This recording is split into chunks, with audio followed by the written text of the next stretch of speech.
Great. So I know we went over this case, but this is a case of a person who had COVID-19, was immobilized, and now has swelling. And just to take a look at the findings, just starting off with the workhorse of the exam, which is the axial images, I like to always go through the medial and lateral flexor tendons just to see the degree of synovitis and whether or not there's any tendinopathy. Of course, we have our tarsal tunnel.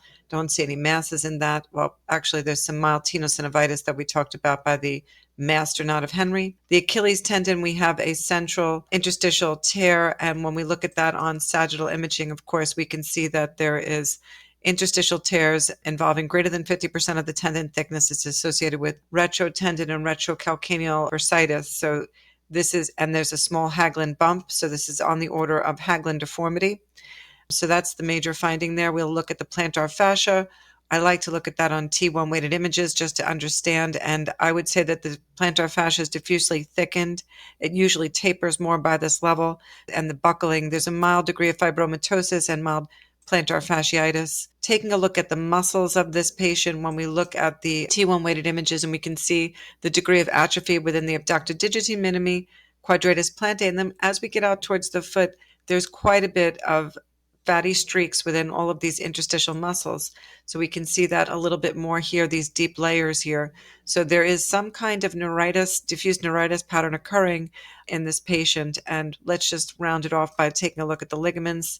Just as a review that we had done in class, we can see that the syndesmosis is clear.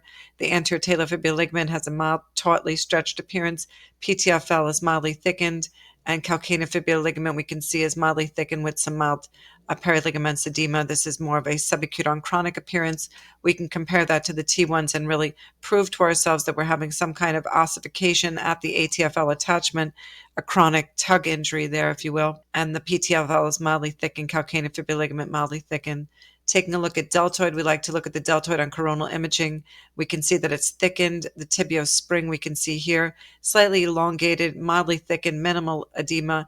And of course, we're seeing facets of the talar head. We'll take a look at our spring ligament and appreciate the supromedial band, which we usually take a look at on the axial images here, slightly thickened. And of course, our plantar, medial plantar and inferior plantar bands, we want to check those out with T1 to make sure that we can see those fibers. So once again, what I think we have here is Achilles Haglund deformity, Haglund peritendinous. We have insertional Achilles interstitial tear greater than 50%, retrotendon and retrocalcaneal bursitis, and Haglund bump compatible with Haglund syndrome. We have underlying neuropathy. And looking at the bones, one more thing is this curved extraarticular anteromedial talocalcaneal facet, an underlying fibrous coalition.